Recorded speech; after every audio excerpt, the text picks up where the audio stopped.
তোমার সঙ্গে খারাপ করাটা তার উচিত হয়নি, এই নিয়ে আজকে তার আক্ষেপের শেষ নেই। কেন তোমার সঙ্গে খারাপ করলো? ডিটেল রিডিংয়ে যাব। তার আগে বলি, রিডিংটা টাইমলেস, রিডিংটা জেন্ডার স্পেসিফিক নয়, রিডিংটা সমস্ত ধরনের মানুষের জন্য। চলো দেখে নেওয়া যাক কী বার্তা আসে। একটা কথাই বলবো, যতটা ম্যাচ করবে প্লিজ ততটা নেবে, বাকিটা অন্যদের জন্য ছেড়ে দেবে। আর যদি আমার থেকে পার্সোনাল রিডিং করাতে চাও তাহলে ডেসক্রিপশন বক্সে দেওয়া নাম্বারে হোয়াটসঅ্যাপ করে রিডিংয়ের জন্য আমার সঙ্গে যোগাযোগ করতে পারো। খুব ভালো থাকো, পজিটিভ থাকো, আগামী দিনগুলো তোমাদের খুব খুব পজিটিভ হোক। আজকের রিডিংটা কিন্তু যথেষ্ট পজিটিভ হতে চলেছে, এরকমই একটা ভাইবস আসছে। আশা করি তোমাদেরও এরকমই ভাইবস আসছে। তো চলো ঢোকা যাক রিডিংয়ে।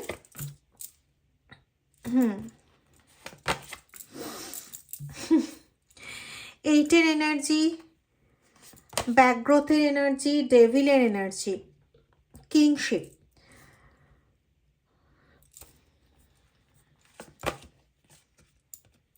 ওহো কিং কুইন দুটোই।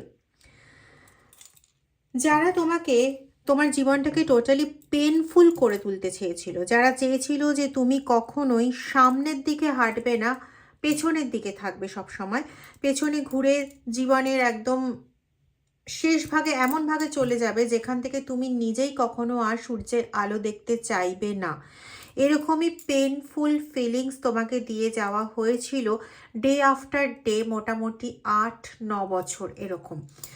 13 বা 17 বছরও আছে, কিন্তু সবচেয়ে বেশি পাচ্ছি হচ্ছে, মানে হয় না যে হাইয়েস্ট পেনফুল পিরিয়ড বা সবচেয়ে বেশি ইন্টেন্সিফাইড পেনফুল পিরিয়ড ছিল ওই 8 থেকে 9 বছর। তার আগে পরে থাকতে পারে, কিন্তু সেটা অতটা ইন্টেন্সিটিতে ছিল না যতটা ইন্টেন্সিটি এই মাঝের ডিউরেশনে ছিল। তো এই সময় যথেষ্ট সব কিছু ধ্বংস করা হয়েছিল, তারপরেও তারা দেখলো যে তোমার মধ্যে না একটা আলাদাই একটা এনার্জি রয়েছে, king like energy, queen like energy, এটা না ওরা পেয়েছে। একটা বেশ হায়ার শেলফের এনার্জি, একটা ওয়াইড এনার্জি ভাইবস পেয়েছে তোমার চারপাশে। খুব যদি না হয় তাহলে এরা তোমার প্রচণ্ড কাছের লোকজন, যারা তোমাকে স্পাই করে না, তোমাকে না ফিল করে অনুভূতি বুঝতে পারে। ইয়েস, প্রচণ্ড কাছের লোকজন। হুইল অফ ফরচুনের কার্ড বেরিয়েছে, তো এখানে তোমাকে প্রচণ্ডভাবে কন্ট্রোল করতে চেয়েছিল, চেষ্টা করেছিল, কিন্তু পরবর্তীকালে যেটা বেরিয়েছে যে কন্ট্রোল করার ওরা কেউ নয়, তোমাকে কন্ট্রোল অন্য কেউ করছে। আর তুমি চাইলেই সময়কে কন্ট্রোল করতে পারো না, কিন্তু সেই সময়ের জন্য তুমি কোনো কিছুই কন্ট্রোল করতে যাওনি, কারণ তুমি সবটাই সময়ের চক্রের ওপর ছেড়ে দিয়েছিলে। কোথাও না তুমি প্রচণ্ড আশ্বস্ত ছিলে। যেমন আমার এই সময় ভীষণ সীতার বনবাসের কথা মনে পড়ছে। রামচন্দ্র যথেষ্ট যন্ত্রণায় ছিলেন, কষ্টতে ছিলেন একটা সময় জীবনে, 14টা বছর। ওই অধ্যায়টাতে সবচেয়ে পেনফুল মোমেন্ট যখন তার থেকে সবটা হারিয়ে যায়, সবটাকে পুনরুদ্ধারের জন্য ওই রকম সিচুয়েশনে তাকে যুদ্ধ করতে হয়। তো সেই সময় দেবতাও তার পরীক্ষা নিয়ে বসলো। সেই যে 108টা নীল পদ্ম দিতে হবে, সেখানে 107টা, একটা পদ্ম চুরি করে নেওয়া হয়েছিল, তো 107টা পদ্ম হয়েছিল। 108তম পদ্মটা, অষ্টাদশ, এই 108তম পদ্মটা দেওয়ার সময় যখন সেটা পাওয়া যায়নি, উনি চোখ বের করতে উদ্যত হয়েছিলেন, নিজের চোখ। কিন্তু ব্যাপারটা হচ্ছে, দেখো, যদি ওপর থেকে দেখা হয় তাহলে তো এটাকে গল্প হিসেবে দেখা যায়, কিন্তু যদি একটু ভেতরে ঢোকা যায় তাহলে এটা বোঝা যায় যে কোথাও এই বার্তাটাও নিহিত, যে তুমি যখন সব দিক থেকে মানে সর্বশান্ত হয়ে পড়ো বা সব দিক থেকে যখন থকে যাও, তখন সেই পরম শক্তিও কিন্তু তোমাকে ওই শেষ মোমেন্টে ঝালিয়ে নেয়। যে আস্থাটা আছে, নিজেকে মানে ভরসাটা রাখা যাচ্ছে নাকি যাচ্ছে না, মানে আমিটাকেই যদি তুমি পুরো হারিয়ে ফেলো, তাহলে আর তোমাকে নতুন করে প্রোটেক্ট করে লাভ কি? তুমি তো তোমার নিজেরই নেই, তাহলে আর প্রোটেকশন কেন? এই জায়গাটার জন্য বোধ হয়, আমি এতদিনে যা বুঝেছি আর কি, এই জায়গাটার জন্য বোধ হয় আরেকবার শেষ মোমেন্টেও ঈশ্বর ঝালিয়ে নেন। তোমাদের এখনো সেই ঝালানোর জায়গাটা চললেও তোমরা এখন না নিজের একটা কোথাও ফিল করো যে আমি না প্রোটেক্টেড আছি, আমি তার বাঁধানো জায়গায় আছি। এটাতে তুমি খুব প্রোটেক্টেড, তুমি রিল্যাক্স ফিল করছো এই মোমেন্টে, কিন্তু সাথে সাথে তোমার সাথে কোনো ঝঞ্ঝাও কিন্তু চলছে, তবুও তুমি রিল্যাক্সড।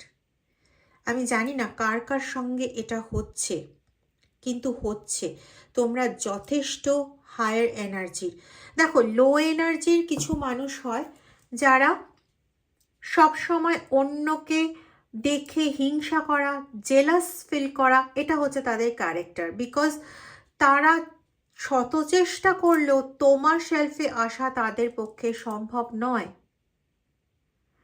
কিন্তু এখানে একটা ট্রিক রয়েছে। একটা ট্রিক হচ্ছে এটা, যে এই যে ব্যক্তি, এই ব্যক্তি নিজেও কিন্তু একটা স্পিরিচুয়াল দিকে একটা সময় অনেকটা এগিয়েছিল।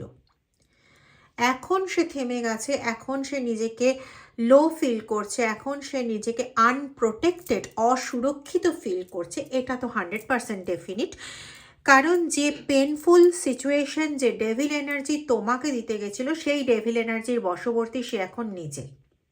হুইল অফ ফরচুনের শিকার, অর্থাৎ কর্মার শিকার সে নিজে, কর্মা সে ফেস করছে অলরেডি। কিন্তু সমস্যাটা একটাই, এর সঙ্গে একটা টুইস্ট রয়েছে, সেটা হচ্ছে এই ব্যক্তি একটা সময় যেহেতু স্পিরিচুয়াল জার্নিতে কিছুটা লেভেল পর্যন্ত এগিয়েছিল, তারপরে লো সোল হওয়ার জন্য, লো এনার্জির সোল হওয়ার জন্য বা লো সেলফের সোল হওয়ার জন্য সে ওই একটা পর্যন্ত এগিয়ে তারপরে নিজের সীমাবদ্ধতার গণ্ডিতে আটকে গিয়ে সেই সমস্ত স্বার্থপরতার কার্যে লিপ্ত হয়ে যায়, যা তার জন্য কর্মা ফেস করিয়ে দেয়। কিন্তু ওই যে সে এগিয়েছিল, তার পাওয়ার স্বরূপ এ তোমার যে, তোমার চারপাশে যে অরার যে একটা লেয়ার, আউটার লেয়ার যেটা, সেই আউটার লেয়ারের এনার্জিটা নাও ফিল করতে পারছে। তুমি কিন্তু কাউকে কিছু বলো না, সাচ্চা ব্যক্তির কাউকে কিছু বলার দরকার পড়ে না। দেখবে ওই যে শুকনো কলসি ঝনঝনায় বেশি, সরি ফাঁকা কলসি ঝনঝনায় বেশি, আর ভারী কলসি মানে পূর্ণ কলসিতে সেরকম আওয়াজ হয় না, আমরা সবাই জানি। তো এর ব্যাপারটা না সেরকম। এই যখন ওই কিছুটা স্পিরিচুয়ালি এগিয়েছিল, তখন এত নিজের ঢাকঢোল পিটিয়েছে, এখনও পেটায়, কারণ ওটাই তার শেষ সম্বল। তো তার ওই একটা জায়গায় আটকে গেছে। ওই ঢাকঢোল পেটাতে গেলে যেটা হয় আর কি, জাগতিক মায়া, লোভ এগুলোতে আটকে গেলে পরে মূলাধার চক্রের অবস্থা খারাপ হয়ে যায়, রুট চক্র আবার ডাউন হয়ে যায়। এবার রুট চক্র ডাউন হয়ে গেলে পরে সেটাকে ওই তোলা আর ডাউন হওয়া এর মাঝখানে আটকে থাকে। রুট চক্র থেকে যে শক্তির ফ্লোটা স্যাক্রাল হয়ে, হার্ট চক্র হয়ে, থ্রোট হয়ে যে ক্রাউন বা থার্ড আই পর্যন্ত পৌঁছবে, এই জায়গাটাতে পৌঁছানো তাদের পক্ষে খুব অসম্ভব। কারণ তারা ওই রুট চক্র হিল করে, রুট চক্র থেকে একটুখানি উঠে রুট চক্রকে জাগ্রত করে, সেখান থেকে উঠে বড় জোর স্যাক্রালের কাছাকাছি পৌঁছয়, আবার ডাউন ব্যাক টু ব্যাবিলিয়ন, আবার রুটে পৌঁছে যায়। এদের এখানে ওঠানামা চলে। কিন্তু রুটটা যেহেতু, রুট চক্র যেহেতু জাগতিকের সঙ্গে যুক্ত, আমি বেশি ঢুকবো না ডিটেলসে, কারণ এটা কমন রিডিং। এখানে যদি আমি এই ব্যাখ্যা শুরু করি তোমাদের ঘুম পেয়ে যাবে, তো ঘুম পাবে না তো, কিন্তু ভিডিওটা লেন্দি হয়ে যাবে। আমি যেটাতে বলতে চেয়েছি সেটা বলাও হবে না, পরে হয়তো তোমরাই আমাকে বকাবকি করতে পারো। হ্যাঁ, তবে যদি এই রিলেটেড তোমরা ভিডিও চাও, আধ্যাত্মিকতা নিয়ে আলোচনা বা চক্র নিয়ে আলোচনা, তাহলে অবশ্যই আমাকে জানাবে, নিশ্চয়ই করার চেষ্টা করব। যাই হোক, ফিরে আসি এবার। তো যেহেতু এরা বারবার ওই মূলাধার বা রুট চক্রকে বারবার জাগায়, বারবার ব্যালেন্স করে, তো ওখান থেকে, আর যেহেতু এটা জাগতিকের আধার, তো জাগতিকের থেকে স্পিরিচুয়ালের কিছুটা ট্রেস তো পাওয়া যায়, এটা তোমরাও জানো। তো সেইটা করতে গিয়ে, আর যেহেতু একদম তোমার ভীষণ ক্লোজ, মানে তোমার খুব পরিচিত, তোমাকে ভীষণ ভালোভাবে চেনে জানে, তোমার আধারের সেই যে প্রকাশ, সেই যে বলয় লেয়ারটা, সেই যে ব্লু লাইটটা, সেটাকে এ চিনে গায়, বারবার চিনে ফেলে। এবার চিনে তো ফেলেছিল, ভাঙারও চেষ্টা করেছিল, তোমার অনেকবার হয়েছে জব আটকে গেছে। যাদের তোমাদের বীজ মন্ত্র আছে, আবারও বলছি, জেনারেল রিডিং, কমন রিডিং, সবার ক্ষেত্রে বীজ মন্ত্র তোমাদের নেই, কিন্তু যাদের ক্ষেত্রে বীজ মন্ত্র আছে বেশ কিছু, তাদের মধ্যে 75% এটা হয়েছিল যে বীজ মন্ত্র জপ করতে গিয়ে একটা বীজের পরে আরেকটা বীজ মনে পড়তো না। এরকম দীর্ঘদিন হয়েছে, তুমি পাগলের মতন করেছো যে তোমার মন্ত্র মনে পড়ছে না, ভুলে যাচ্ছ। অন্য জিনিস কিন্তু অতটাও ভুলছো না যতটা মন্ত্র ভুলে যাচ্ছ। কার কার হয়েছিল এটা? তার পরবর্তীতে তুমি নিজের ব্যালেন্সিং করো এবং করে তারপরে এই ঋত জায়গাটা তুমি নিজেই পুনরুদ্ধার করো, এবং এইটা যে ব্যালেন্স করতে হবে সেটা তুমি কোনো সোশ্যাল মিডিয়ারই কোনো প্ল্যাটফর্ম থেকে কোনো কিছুর মাধ্যমে তুমি ঈশ্বরীয় এই উপদেশটা পেয়েছিলে, এবং সেইটা করে তুমি নিজের অনেকটা আবার সেই আপলিফমেন্টটা করে নাও, যেটা তোমার জন্য না, তোমার এই পরম প্রিয় শত্রুর জন্য এই ঘটনাটা ঘটেছিল। এবার তুমি একবার যে আপলিফট করে নিলে, নেওয়ার পর তুমি একদিনের জন্য তোমার জব বন্ধ করোনি। যতই কষ্ট হোক না কেন তুমি ওটাকে চালিয়েই গেছো, অন্তত যদি বীজ জপ না করতেও পেরেছো, নাম জপ করেছো। আর যাদের ক্ষেত্রে দীক্ষা মন্ত্র নেই, যারা শুধুমাত্র এমনি নম শিবায় বা ঈশ্বরের নাম জপ করো, তাদেরও এই জিনিসটা হয়েছিল যে হয়তো তোমরা আয়াত ভুলে গেছিলে, বা হয়তো তোমরা পার্টিকুলার কিছু জিনিস যেটা রোজ চ্যান্ট করো সেখান থেকে কিছুটা অংশ ভুলে গেছিলে, যেটা এখন আর ভুলো না, এবং একবার যখন সড়গড় হয়েছে তোমরা আর ভোলার চেষ্টা করোনি বা ভুলতে দাওনি, নিজেকে নিজেই ভুলতে দাওনি। ওই যে তুমি যদি তোমাকেই হারিয়ে ফেলো, তাহলে তুমিটাকে বাঁচানোর চেষ্টা তোমার স্রষ্টা করবে কেন?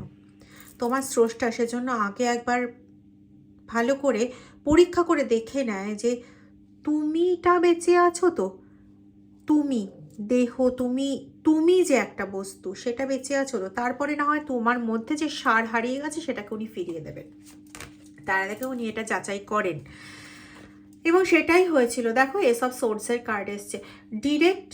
এই জিনিসটা হওয়ার পর ডিরেক্ট ঈশ্বর যে একবার তোমার হাত ধরেছেন, তিনি কিন্তু আর তোমার হাত ছাড়েননি, যার ফলটা হয়েছে কি, তোমার এই পরম প্রিয় ব্যক্তিটি এক কঠিন শাস্তিপ্রাপ্ত হয়েছে। মানে সে আগে যেটা করছিল, যে সে যখনই ডাউন হতো তোমার থেকে এনার্জি নিয়ে সে তার আপলিফমেন্ট করত, আবার নিজের নারকীয় কাণ্ড কারখানায় লিপ্ত হতো।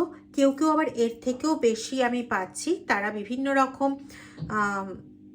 কদর্য কার্যকলাপের লিপ্ত হতো, যে কদর্য কার্যকলাপের প্রকাশ, মানে স্পেসিফিক কথা আমি সোশ্যাল মিডিয়াতে বলতে পারি না, কিছু তো বাধা থাকে, এটা তোমরাও জানো। সবচেয়ে বড় কথা, নিজের বিবেকেরও একটা বাধা থাকে, সব কিছু সবার সামনে বলা যায় না। যাই হোক, তো এই সমস্ত কার্য করলে মূলাধার কেন, মূলাধারের কয়েক স্তর নিচে যা আছে, যে উৎসবিন্দু, তারও নিচে পারলে পরে শক্তি গুটিয়ে লুকিয়ে যায়, কোনো মেডিটেশনেই খোলে না।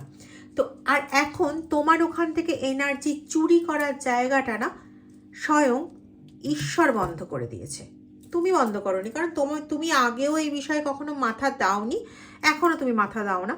তো এই জায়গাটা বন্ধ করে দেওয়াতে কি হয়েছে, তোমার থেকে না এনার্জি নিতে পারছে, কিন্তু ওই যে একটা জায়গা পর্যন্ত এর যে জ্ঞান আছে, সেই জ্ঞানের থেকে এটা বুঝতে পারছে যে কোথাও গিয়ে তুমি এই জার্নিতে, স্পিরিচুয়াল জার্নিতে অনেকটা এগিয়ে গেছো, যেটা ওকে না বড্ড বেশি ভাবাচ্ছে। কারণ দেখো, এই ব্যক্তি যে শুধুমাত্র তোমার মানে স্পিরিচুয়াল জায়গা, মানে তোমার অর্থ সম্পত্তি এগুলোকে আটকাতে চেয়েছিল, বা তোমার মানসিক অবস্থা ক্ষতিগ্রস্ত করতে চেয়েছিল, তোমার গ্রোথ আটকাতে চেয়েছিল, তা নয়। গ্রোথ মানে ওভারঅল সব গ্রোথ, তার মধ্যে স্পিরিচুয়াল গ্রোথও কিন্তু ইনভলভড। তোমার কমিউনিকেশন পাওয়ার, তোমার কথা বলা, তোমার চিন্তা ভাবনা করা, ওই সময় কিন্তু তুমি কিভাবে কোন কথাটাকে প্লেস করবে এটাও তুমি পারতে না ভালো করে। যারা মার্কেটিং জবে ছিলে এই সময় তোমাদের ওই জবের অনেক অনেক স্যাক্রিফাইস করতে হয়েছে, অনেক কিছু বা অনেক চাপ গেছে তোমাদের। শুধু মার্কেটিং কেন বলছি, যারা কমিউনিকেশন ওরিয়েন্টেড জবে ইনভলভ, তোমাদের প্রত্যেকের ওপর দিয়ে প্রচণ্ডভাবে স্ট্রেস গেছে কিছুদিন আগে পর্যন্ত, 9 মাস আগে পর্যন্ত, 8-9 মাস আগে পর্যন্ত। তো এটা কিন্তু এই জন্য, এবার যেহেতু তার লক্ষ্য ছিল স্পিরিচুয়াল জায়গাটাও, তার কারণ হচ্ছে সে কখনো চায়নি যে তুমি কোনো একটা কিছু নিয়ে স্থিত হও। এই যে তোমার কিং আর কুইন লাইক যে ক্যারেক্টারিস্টিক রয়েছে ইনবিল্ড তোমার মধ্যে, এটা কিন্তু দে ওয়েল নট অ্যাবাউট ইট। তারা কিন্তু প্রচণ্ড ভালোভাবে জানে যে কি ধরনের পার্সন তুমি, কোন সেলফে তুমি বিরাজ করো, তোমার এনার্জি ঠিক কতটা হাই লেভেলের, এরা কিন্তু জানে। তুমি কখনো এটা জানার চেষ্টা করোনি, কারণ তোমার লক্ষ্য তো ভাই আমি ঈশ্বরের সঙ্গে কানেক্টেড থাকবো, আমি ভালো থাকবো, ব্যাস। তিনি যেভাবে চালাবেন আমি সেভাবে চলবো, আর আমি খুব ভালো মতন জানি তিনি আমাকে কোনো খারাপভাবে চালাবেন না। এই জিনিসটা তোমার মধ্যে রয়েছে, যার জন্য তুমি তখন কিছু করনি। হ্যাঁ, এখন অনেকে অনেক কিছু করছো হয়তো, মানে কোনোভাবে রিলিফ পাওয়ার চেষ্টা করছো। রিলিফ পাওয়ার জন্য, এদের করা কাজের থেকে কমপ্লিটলি রিলিফ পাওয়ার জন্য হয়তো তোমরা কেউ মেডিটেশন করছো বা কেউ বিভিন্ন ধরনের কোনো গোপন টোটকা বা এই জাতীয় কিছু ব্যবহার করছো, সেটা এখন, বাট তখন করনি। ওই পিক পেন মোমেন্টে তোমরা এটা করনি। তো এরা কি চেয়েছিল? এরা চেয়েছিল সবগুলো দিক, তোমার স্পিরিচুয়াল দিক, তোমার ইকোনমিক দিক, তোমার সমস্ত মায়াবন্ধনের দিক, তোমার প্রপার্টির দিক, তোমার ফিনান্সের দিক, তোমার রিলেশনশিপের দিক, তোমার সমস্ত দিকগুলো এমন ছন্নছাড়া করে দিতে যে তুমি সবকটার মধ্যে না ভ্রমিত হয়ে বেড়াবে। এদিকটা মেটাবো না, এদিকটা মেটাবো না, এদিকটা মেটাবো না, এদিকটা মেটাবো না, কোন দিকে যাব, মানে কোন, সব দিশেহারা হয়ে যাওয়া, দিশেহারা সিচুয়েশন ক্রিয়েট করে দিয়েছিল। এবার কোন দিকে যাব এই জায়গাটাও ঠিক করতে দিচ্ছিল না। মানে বলে না যে পুরো পাগল পাগল অবস্থা, জাস্ট পাগল পাগল অবস্থা এরা তৈরি করে দিয়েছিল। এবং তারপরে না তুমি নিজে চাইতে কাউকে কিছু বলতে, কিন্তু তোমাকে এটা মাথার মধ্যে দিয়ে দেওয়া হয়। আমার ভীষণভাবে এটা আসছে, আমি জানি না কার সঙ্গে মিলবে, কিন্তু এটা না পুরো মাথার মধ্যে পোক করিয়ে দেওয়া হয় যে এরা হচ্ছে চোর ডাকাত টাইপের মানুষ। যদি আমার চারপাশের মানুষগুলো হচ্ছে এরা, মানে কি আমার চারপাশের মানুষগুলো হচ্ছে চোর ডাকাত টাইপের মানুষ। এদের আমি কিছু বললে পরে বা এদের কিছু জানালে পরে আমার ভালোর থেকে মন্দ হয় বেশি। এক্ষেত্রে আমি আরেকটাও যেটা ইনটিউশনে পাচ্ছি, তোমাদের এই জিনিসটা হয়েছে বা উনিও যেটা জানান দিচ্ছেন যে এরকম অনেকের ক্ষেত্রে হয়েছে যে তোমরা কাউকে কিছু জানাচ্ছ, কাউকে কিছু বলছো যে তুমি এটা করবে বলে ভেবেছো, বা এতদিন তোমার যে এনার্জিটা ল্যাক ছিল সেই এনার্জিটা তুমি ফিরে পেয়ে কাউকে জানাচ্ছ, কিছুদিনের মধ্যে দেখলে তোমার সেই এনার্জি আবার গায়েব হয়ে গেল। বা তুমি কোনো কাজ করবে বলে কাউকে জানালে, দেখলে ওই কাজটা তো তুমি করতেই পারলে না, বরং ওটার উল্টো কিছু রিয়াকশন হয়ে গেল। এরকম মানে তুমি পজিটিভ অর্থে যে কোনো আঙ্গিকে যে কোনো কথা যখন তোমার চারপাশের লোকেদের জানিয়েছো, সঙ্গে সঙ্গে সেটা নেগেটিভে পরিণত হয়েছে। 72 ঘন্টা কখনো কাটেনি, কখনো না, কাটতেই পারে না, নেগেটিভে পরিণত হয়েছে। এটা কেন জানো? কারণ ওই যে তোমার অরা তখন প্রোটেক্টেড ছিল না, তোমার অরা থেকে এনার্জি চুরি করতে পারতো। এবার তুমি যেই পজিটিভ হয়ে গেলে, তোমার কিন্তু সমস্ত কিছু ভালো কিছু হওয়ার মূল বলে না চালিকা শক্তি, ড্রাইভিং ফোর্স, সেটা হচ্ছে তোমার পজিটিভ এনার্জি, তোমার সাহস। তোমার সাহস আছে, তুমি এগিয়ে যেতে পারবে। যেই তোমার সাহসটা ইন্টারাক্টেড হয়ে গেল, নেগেটিভ হয়ে গেল, তুমি আর কোনো কিছুতে এগোতে পারবে না। এটা কোনো গ্রহের দ্বারা চালিত থেকেও বেশি স্পিরিচুয়াল এফেক্ট দ্বারা চালিত তুমি। এবং এইটা না ওরা খুব ভালো মতন বুঝতে পেরে গেছিলো। এই জন্য তুমি যেই কোনো কিছু বলতে সঙ্গে সঙ্গে ওরা তোমার এনার্জি সোর্সের থেকে ওই পজিটিভ জিনিসটাকে চুরি করে নিত, যার জন্য তুমি থেমে যেতে। পরবর্তীতে তোমাকে জানানো হলো যে এরা হচ্ছে ওরকম মানে চুরি করে নেওয়ার মানুষ, তো তাদেরকে কোনো কিছু জানানো নয়। এক, দ্বিতীয়, স্বয়ং ইউনিভার্স বলো, ডিভাইন বলো, পরমেশ্বর বলো, আদিশক্তি বলো, মহাদেব বলো, কৃষ্ণ বলো, যে রূপেই বলো না কেন, জেসাস বলো, তিনি তোমার অরাকে টোটালি প্রোটেক্টেড করে দেন, যার জন্য এরা শত চেষ্টা করে বিভিন্ন দিকে কিন্তু ঘুরে বেরিয়েছে, বিভিন্ন কিছু করার চেষ্টা করেছে, কিন্তু শত চেষ্টা করেও না তোমার এনার্জিকে আর কোনোভাবে চুরি করতে পারছে না। এবার চুরি তো করতে পারছে না, চুরি না করতে পেরে কি হচ্ছে না, তুমি দিন দিন এগিয়ে যাচ্ছ আর ও দিন দিন ডাউন খেয়ে যাচ্ছে। আর এটা সবাই বুঝতে পারছে। এখন সবাই একে নিয়ে হাসি ঠাট্টা করছে, মজা করছে, সবাই পেছনে পিক পিক করে হাসছে, চলে যাচ্ছে, সবাই কানে গুজগুজ ফুসফুস করে কথা বলছে, আরে সে তো একদম বোকা ভেদা নয়, সেও বুঝতে পারছে যে তাকে নিয়ে ওরা আলোচনা করছে, ওরা মজা করছে, উপহাস করছে। এটা না তার কাছে বিশাল বড় একটা ধাক্কা। মানে তুমি ভাবো, তুমি যদিও ভাবো না এসব, কিন্তু একটু চিন্তা করো, তোমারও হাসি পাবে। মানে কেউ চেয়েছিল তুমি কন্টিনিউ ডাউন হয়ে যাও, ওদের ওটাতেই আনন্দ ছিল যে তুমি ডাউন হবে, তোমাকে লোকে নিয়ে হাসি ঠাট্টা করবে, মজাক করবে, তুমি কখনো বাইরে বেরোনোর স্বপ্ন দেখবে না, সূর্যের আলো দেখতে তুমি নিজের থেকে চাইবে না। সেখানে তুমি দিব্য সূর্যের আলোর নিচে রয়েছো, ফ্যালফ্যাল করে, মানে ওরা তাকিয়ে তাকিয়ে দেখছে কিন্তু কিছু করতে পারছে না।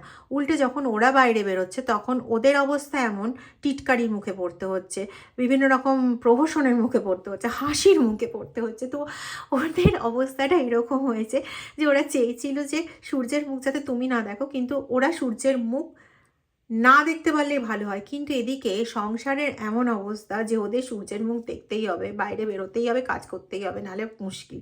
এবার কাজের জায়গাও তথই বচ অবস্থা।